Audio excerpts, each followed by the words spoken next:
Oui, bonjour, c'est Nkoudou des agents pacifiques. Aujourd'hui, je vais vous entretenir sur les principes de la planification stratégique pour l'élaboration des indicateurs.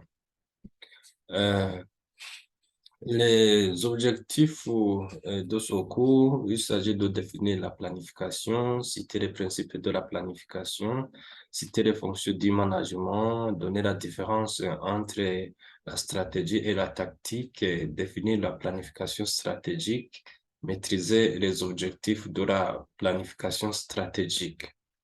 C'est un cours qui va se dérouler sur 2 jours de théorie et les autres jours seront réservés pour les discussions et le devoir final. Et pour le premier jour, on va voir les notions de planification. Maintenant, qu'est-ce que c'est la planification? Bon, c'est l'application rationnelle des connaissances humaines lorsqu'il s'agit de prendre des décisions optimales. C'est aussi l'établissement de rapports entre les moyens et les fins en optimisant toutes les ressources disponibles.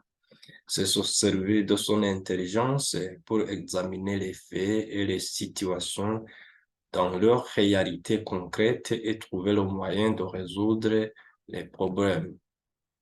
Bon, la planification, c'est donc une organisation rationnelle des moyens disponibles en vue d'atteindre les résultats précis et dans une période de temps déterminée. Bon, la planification est tournée vers l'avenir. Elle comporte des choix et des actions à entreprendre pour atteindre certains objectifs. En gros, la planification est un processus qui consiste à déterminer des objectifs bien précis et à mettre en œuvre les moyens propres à atteindre ces objectifs dans les délais prévus par une organisation administrative ou technique. Son objet essentiel est de fournir une voie des moyens au développement. La planification englobe ou prend en compte tour à tour la définition des objectifs généraux du développement escompté, l'analyse des contraintes existantes, surtout endogènes et exogènes. Et ici, il faut analyser le milieu surtout concurrentiel, la détermination d'une stratégie conduisant au but recherché, en considérant les gouttes d'étranglement, c'est-à-dire lorsque dans l'entreprise, il y a beaucoup de surplus, il faut tenir compte de ce fait afin de pouvoir contourner la situation pour pouvoir gérer le rendement. La jonction d'objectifs menaces spécifiques avec cette stratégie arrêtée en prenant soin de l'effort à fournir pour atteindre les objectifs prédéfinis. La prise de mesures de tout ordre au niveau de la structure compétente afin d'amener les centres de décision à œuvrer pour la réalisation des actions prévues, la vérification de la conformité des actions des centres de décision et avec les prévisions.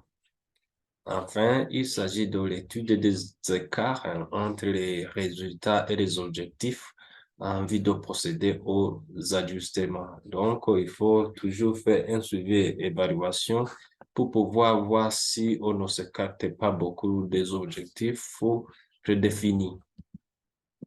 Et maintenant, pour mieux définir la planification, il faudrait-il prendre en compte deux notions essentielles qui sont la prévision et fixation des objectifs. Et la prévision est donc l'une des 4 fonctions du management dont la planification fait partie intégrante. À côté de la prévision, on retrouve l'organisation, la coordination et le contrôle. Pour se rappeler facilement de ces 4 fonctions, je vous recommande de mémoriser l'acronyme POCC. qui est formé par les premières lettres de chacun des. Et chers apprenants, c'est ici que prend fin la première leçon de ce jour. Et après, vous allez voir une vidéo qui parle de la planification en français facile. Et je pense que avec cette vidéo, vous allez pouvoir accroître avec les notions de planification. Et après, je vous demanderai euh, de passer aux exercices pour voir si vous avez bien maîtrisé la notion de planification. Donc, merci de votre aimable attention. À très bientôt. Ciao, ciao.